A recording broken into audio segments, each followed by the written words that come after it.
J'ai donc un gamin de 20 ans qui est terrorisé. Lui qui a l'habitude de fréquenter des personnages peu fréquentables, qui connaît l'univers de la violence, est cette fois-ci victime.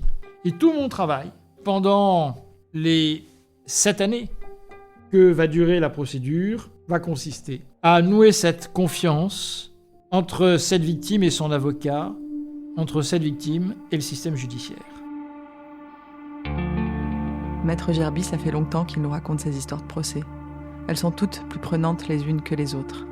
C'est toujours passionnant d'avoir un œil à l'intérieur, de comprendre la justice, son fonctionnement, d'entendre comment on défend une victime. Car Maître Gerby est avocat et il a fait un choix. Il ne défend que des victimes. Un jour est née l'idée de ce podcast. Vous racontez l'évolution de l'arrivée du client jusqu'au verdict. Vous écoutez Hervé Gerby raconte, aujourd'hui l'histoire d'Ahmed. On dit parfois que les procès ont une valeur thérapeutique. Pour le cas d'Ahmed que j'ai accompagné, c'est une valeur réconciliatrice. Je me souviens parfaitement, je crois, de la quasi-totalité, de l'atmosphère de tous nos rendez-vous. Lorsque Ahmed vient pour la première fois dans mon bureau, c'est un jeune homme qui a la vingtaine. Il est très défavorablement connu des services de police, selon l'expression consacrée. Il a même été condamné lorsqu'il était mineur à quelques peines, notamment pour la consommation de stupéfiants. Mais lorsqu'il vient me voir, il vient voir l'avocat spécialisé dans la défense des victimes. C'est une autre démarche. Mais quand il vient me voir, quand il s'assoit dans mon bureau en face de moi, il se demande si son parcours, finalement, ne jouera pas en sa défaveur. Il se demande si la justice acceptera de faire quelque chose pour lui qui, pour cette fois, est une vraie victime.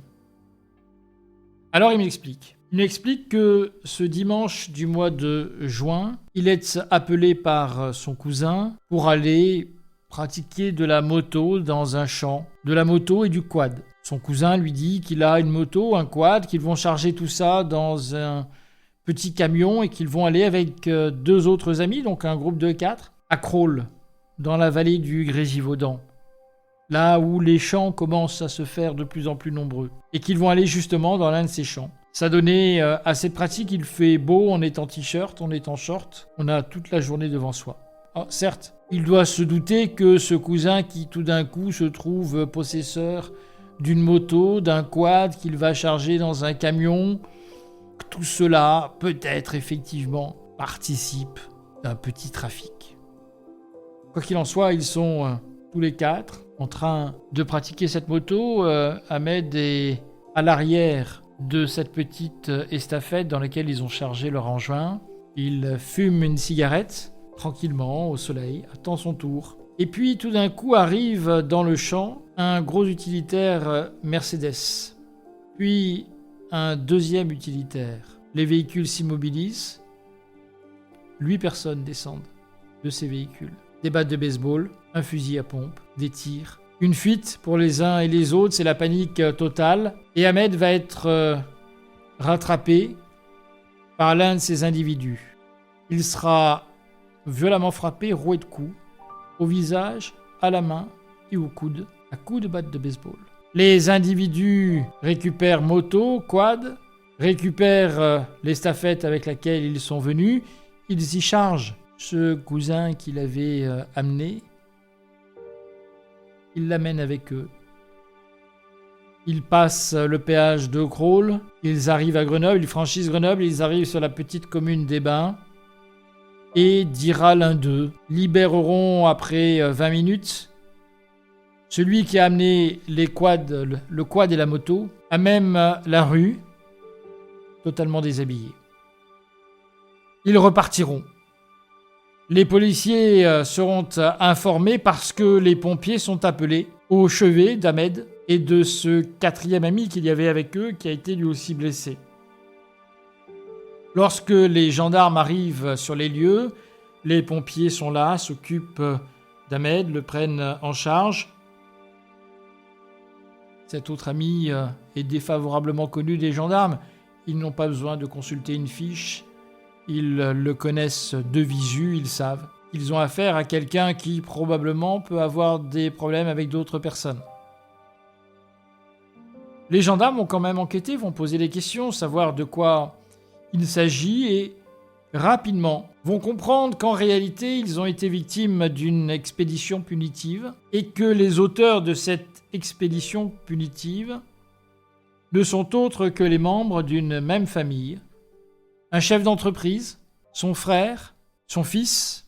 Ils nous diront pour leur part qu'il y avait personne d'autre, même si les victimes ont déclaré 7-8 personnes. Ils arrivent et en fait, ce chef d'entreprise s'est fait justice à lui-même.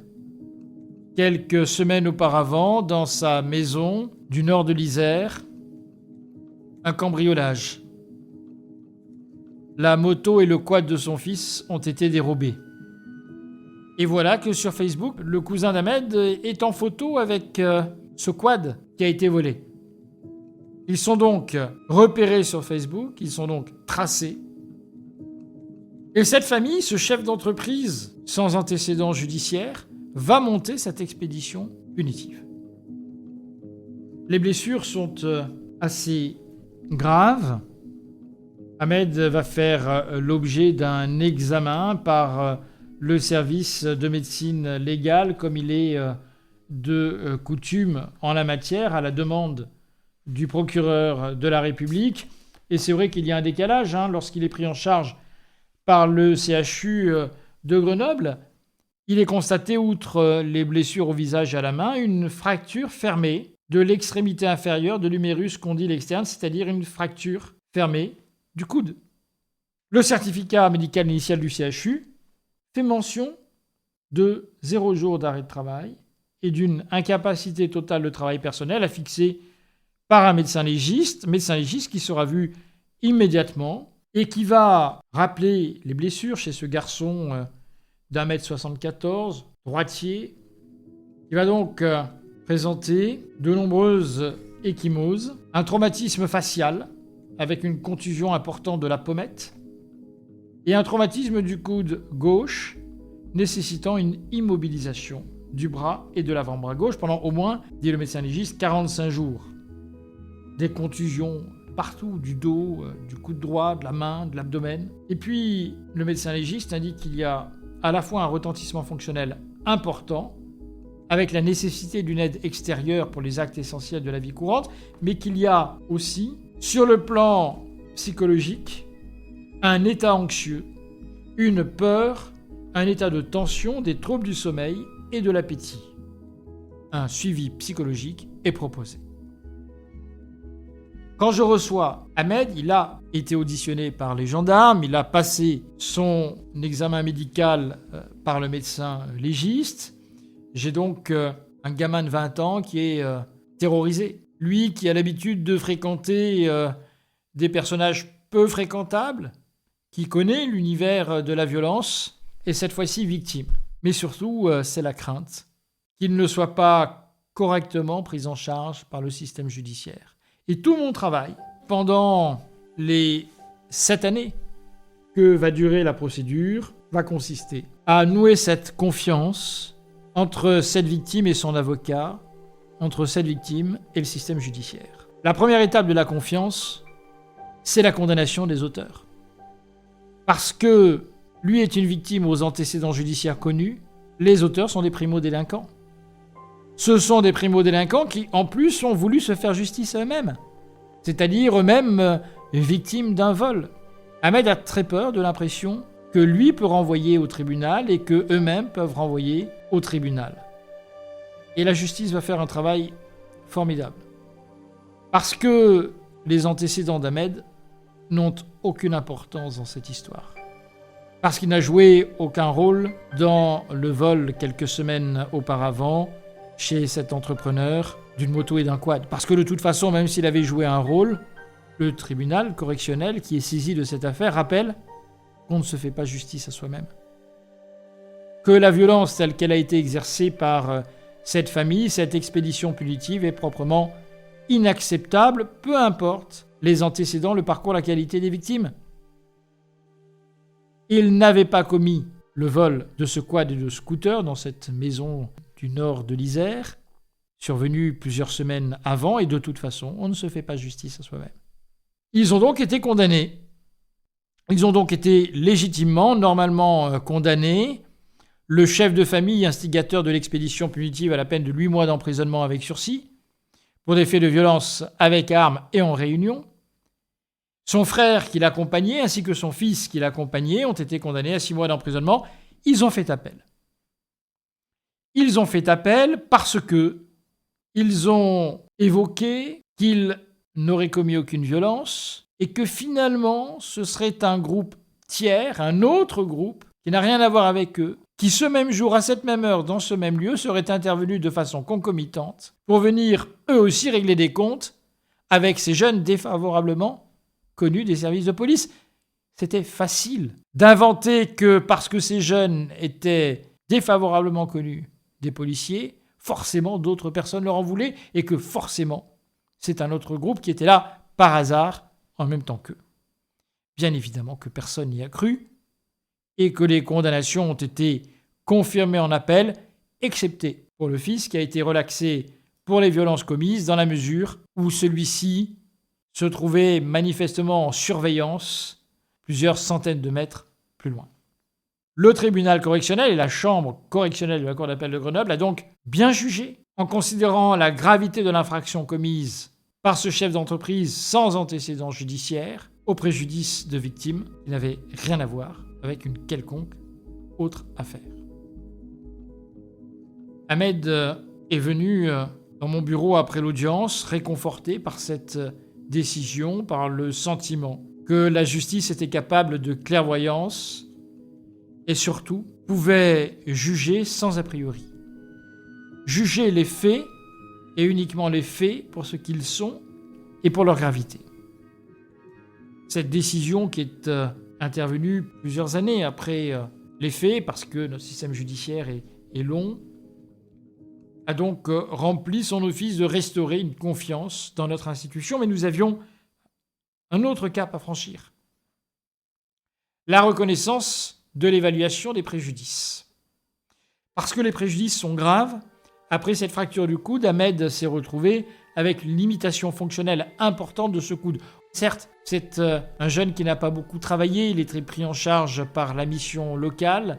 Au moment des faits, il avait un petit contrat de travail de peintre, il n'a pas de diplôme. Autrement dit, tout son parcours professionnel ne peut être que dans des tâches manuelles dans lesquelles il faut pouvoir disposer de ses 2 bras fonctionnant de façon normale. Pour qu'il soit indemnisé, et comme c'est toujours le cas, une expertise a été ordonnée. Elle a été confiée à un grand professeur de médecine que j'ai connu quand j'ai démarré il y a maintenant 30 ans, et je crois que c'était parmi ses dernières expertises, celle qu'il a pu faire pour Ahmed. Patron du service de médecine légale, le professeur Luc Barré. Avec l'expérience qui est la sienne, il a évalué le retentissement à la fois fonctionnel sur le membre supérieur, sur le coude gauche, mais en même temps le retentissement psychologique sur la base aussi d'un avis que nous avions versé au dossier, d'un avis psychiatrique émanant d'un médecin, psychiatre, expert près la cour d'appel de Grenoble et à qui nous avions demandé de procéder à une évaluation du retentissement psychologique de ces faits sur Ahmed. Le professeur Barré a réuni l'ensemble des parties et le fonds de garantie était représenté par l'un de ses médecins habituels. Nous avions fait assister Ahmed à la fois par moi-même, j'étais présent à ses côtés, mais aussi par notre médecin de recours au cours d'une unique réunion d'expertise.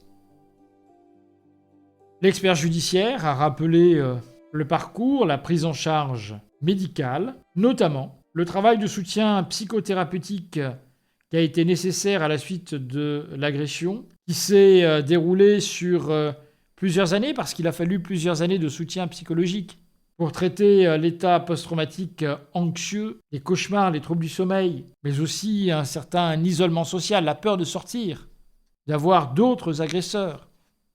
Nous avions versé dans notre dossier aussi tout le travail formidable qu'a tenté de faire Ahmed pour trouver un emploi, malgré la difficulté à la fois psychologique, mais aussi physiques liées à la limitation fonctionnelle de son bras gauche, il a, via la mission locale pour l'emploi, la mission qui s'occupe des jeunes, il a tenté de retrouver un emploi, de faire des formations qui n'ont pas abouti, mais il a tout de même essayé. Nous avions ces éléments-là, et j'avoue que j'étais plutôt fier de l'assister au cours de cette expertise et de voir ce jeune et le chemin humain, intellectuel qu'il a pu faire depuis ce premier rendez-vous à mon bureau.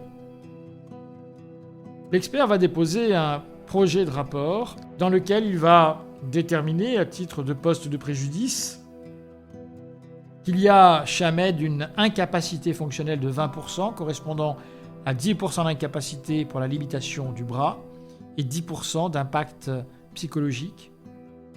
Qu'il y a un impact professionnel dans la mesure où l'état est difficilement compatible avec l'emploi exercé au moment de l'agression, c'est-à-dire l'emploi de peintre, et qu'il y a une restriction d'emploi futur en raison notamment des conséquences fonctionnelles au niveau du coude qui rendent difficile le port de charge et les mouvements répétitifs.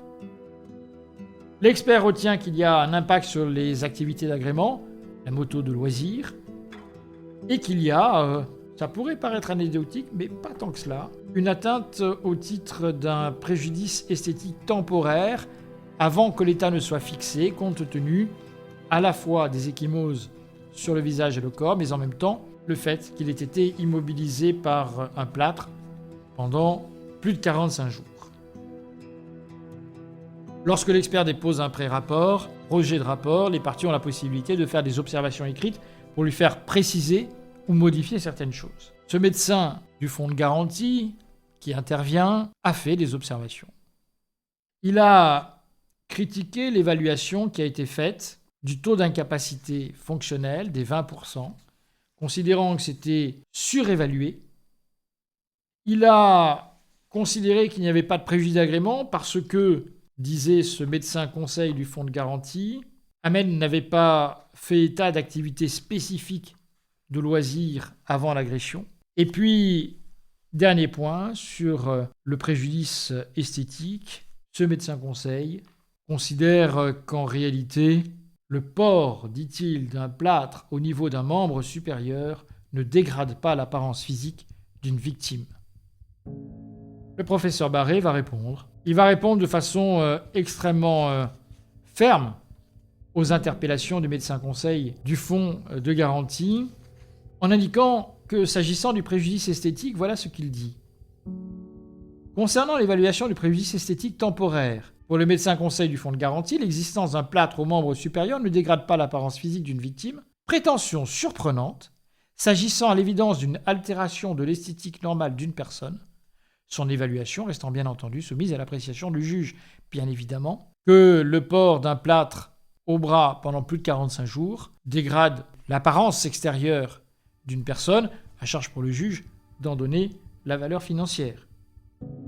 S'agissant du taux d'incapacité, le professeur Barré a rappelé que la victime présentait une anxiété phobique généralisée avec une conduite d'évitement, un syndrome de répétition, qu'il présentait une limitation fonctionnelle de son coude et qu'il n'était pas tenu par un quelconque barème, considérant alors qu'il se situe dans la fourchette normale d'évaluation du préjudice pour ce qui doit concerner Ahmed.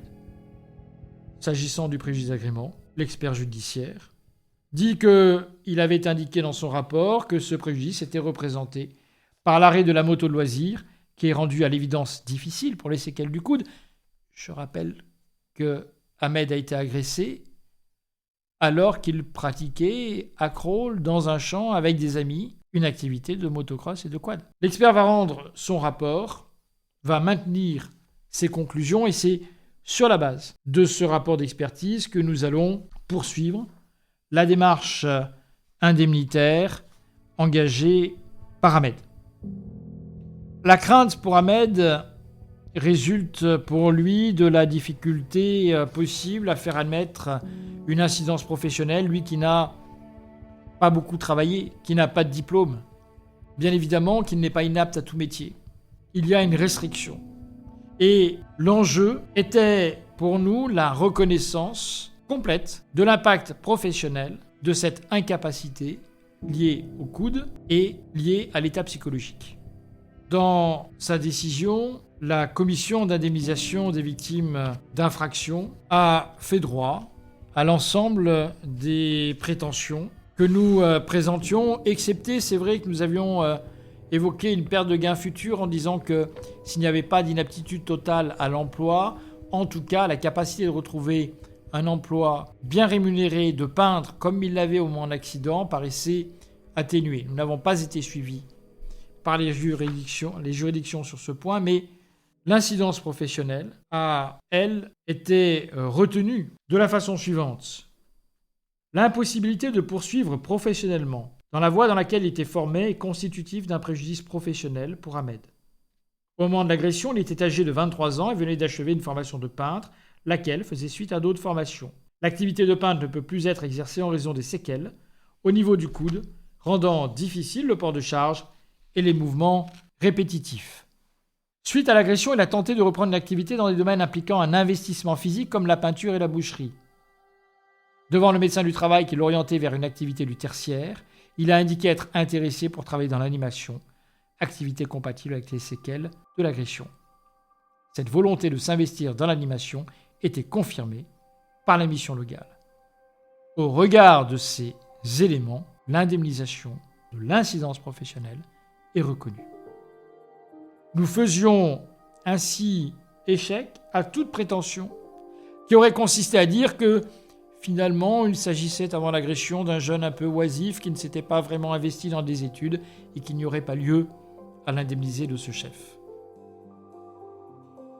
Entre d'un côté la décision rendue par le tribunal correctionnel qui a condamné comme elle devait le faire les auteurs de ces faits et d'un autre côté la reconnaissance de l'ensemble des préjudices d'Ahmed par la commission d'indemnisation des victimes d'infractions, avec un droit indemnitaire à 100% sans qu'on lui reproche aucune faute, en valorisant aussi son parcours lorsque la juridiction rappelle qu'il a tenté de reprendre une activité dans des domaines impliquant un investissement physique. Eh bien tout cela a, me semble-t-il, contribué par cette meilleure reconnaissance à restaurer un lien de confiance entre Ahmed et la justice.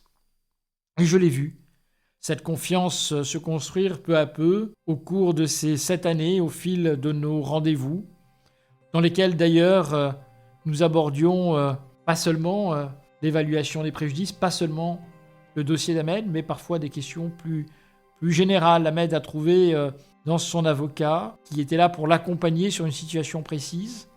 Il y a trouvé un confident, parlant très souvent du soutien qu'il apportait au quotidien à sa maman atteinte d'une maladie dégénérative, de l'accompagnement de sa sœur, sur qui il a toujours veillé, lui, le seul visage masculin de la famille. Et puis nous abordions parfois des sujets beaucoup plus philosophiques. J'ai vu au cours de la construction de ce dossier indemnitaire la construction d'un individu. C'est aussi cela, accompagner une victime. Être là dans un parcours de vie, être aux côtés pendant plusieurs années et accompagner une évolution.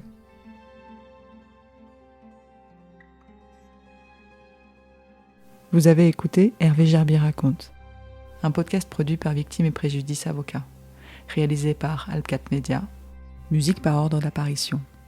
Elon Peretz, Michael Vignola, Yeheskel Raz, Alkemorph. À bientôt!